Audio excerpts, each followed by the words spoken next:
Hey everyone, my name is Ugo. I'm one of the co-founders of NEU Gen Leaders, and I wanted to come by and drop some thoughts with you on what you should be doing with your time in college. And I have 3 tips I want to drop with you. And this is not your stereotypical steady thoughts. When I was in college, during my undergrad, I studied engineering. I studied aerospace engineering, and I studied mechanical engineering for my master's degree. And the theory was always, study, do the homework, do the research, take the exams. But then in retrospect, I would say, having gone through the program and sort of working, if I were to go back and advise someone who is going to college, there are 3 things I would say to focus on. First, remember, before I talk about the 3 things, remember that whatever you study in school, whatever exams you take, they help you pass to go to the next class. Nobody in the past 5 or more years now that I've been working, no one ever asked me about my thermodynamics class. No one ever asked me about my calculus class, right? Those things are important, but I think there are 3 things that are even more important than studying and passing your exams. What are they? First, networking. When you're in college, build networks, okay? Be very, very intentional about how you make friends, right? Look at their connections, look at their family background, and just be intentional. I'm not saying target people, I'm saying target people, okay? Find people who are useful to you, who will be useful to you. Look at their potential. So look at their connections, look at their background, and look at their potentials. Because there are people who you can tell, even right from college, that they're gonna go far. Maybe because of their family connections, or maybe because they had some time to intern while you then get that opportunity for whatever reason, right? So handpick these people, and you can always tell, you can tell. When you walk into a class, you can tell who really has a lot more going for them than school. Try to be intentional about creating those relationships. Join organizations, okay? Don't just be locked into study. Studying is important, but remember, if you're gonna think long term, beyond studying, you have to study anyway, right? But I would say tip number 1, be very, very intentional about building networks. Tip number 2 is, while you're in college, learn about your industry. So if you're studying nursing, if you're studying engineering, or if you're studying marketing, right?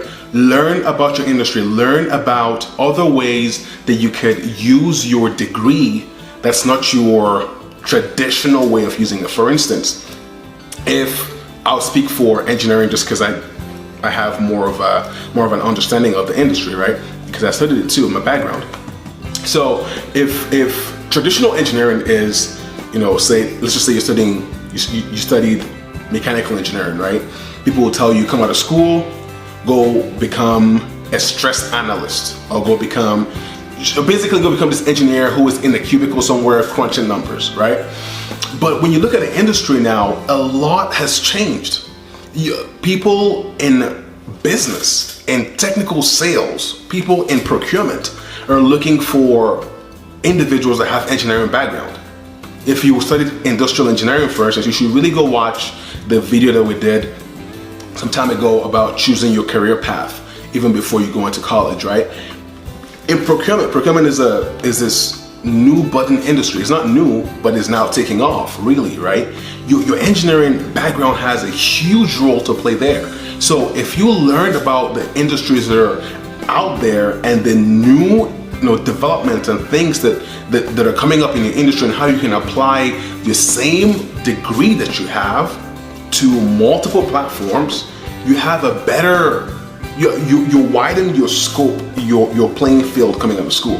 So you're not writing a resume just to go and apply to that one company that everybody applies to. No, you know that you have options out there because you took time while you were in college to think about life outside of college. So that's tip number 2. Tip number 1, build networks. Be intentional about the friends you make and the network that you're building, okay? And tip number 2 is know your industry. Look at your industry.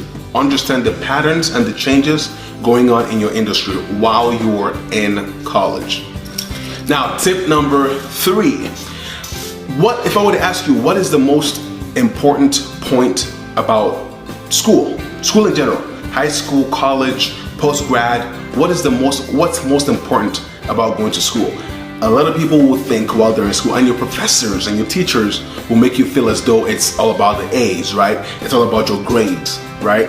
But again, like I said earlier, no one ever asks you when you come out of school what your grade was in the class, right? So I would say that what is most important in school, while you're in school, is learning how to learn, okay? So tip number 3 is learn how to learn. What do I mean by that? When you look at any industry, when you look at any company, right? If you were to look at who the leader at that company is, the CEO, the business leader, whoever it is, there's something that they all have in common. There's something that leaders across the board, regardless of the industry, there's something that they have in common. What is that? They're all learners. They're all readers. They're all intentional about building themselves up, okay? And how does this apply to you? When you're in school, learn what skills are that are needed in your industry and start developing those skills, okay? Your coursework might not cover those skills. I mean, these are the things that will set you apart. Learn the certifications to take. Learn the softwares to learn, okay? When I was in college, the one thing I did was I called anonymously. I picked up the phone and called multiple companies around our university and asked them, hey, what software do you guys use for stress analysis? What software do you use for CAD modeling? What do you use? And they would tell me, it was this anonymous person, right? And they'll just tell me, just give me the information, right?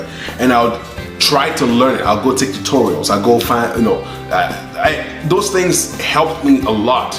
They helped me stand out. So when you submit your resume and someone else submits their resume, what separates, let's just say you're from the same school, right? What separates you from the other guy? It's everything else you did while you were in school that the other guy didn't do. So while the other guy is focusing on getting A's, yeah, get A's. Heck, B's okay, right? But build your skills. Learn how to learn. Because when you go out to the industry, you're going to be giving a lot of assignment. You'll be giving a lot of work to do that you have no clue how to do, right? So you have to go and learn, right? But it's an ability to develop, to be able to learn how to learn, right?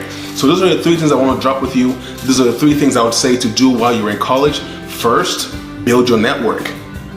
Second, study your industry. Look at your industry. Google your industry. Look at the trends in your industry.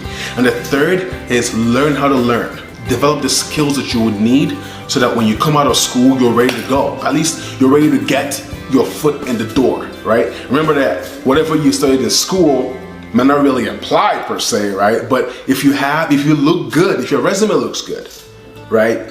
People will be willing to give you a chance. For instance, and this is just my last point before I close. When I was in college, when I was in grad school, I took 8 different certifications that had to do with the industry that I was going into, right? And I got an internship as well, right? So when I was coming out of school, my internship, my certifications, of course my grades were good, but everybody else tried to have good grades as well, right? But those things made me stand out. So when I dropped my resume and the next guy dropped the resume, mine had more weight, okay? So I hope those tips helped. Don't forget to subscribe and share this video. And remember to awaken, empower, and unleash your best you.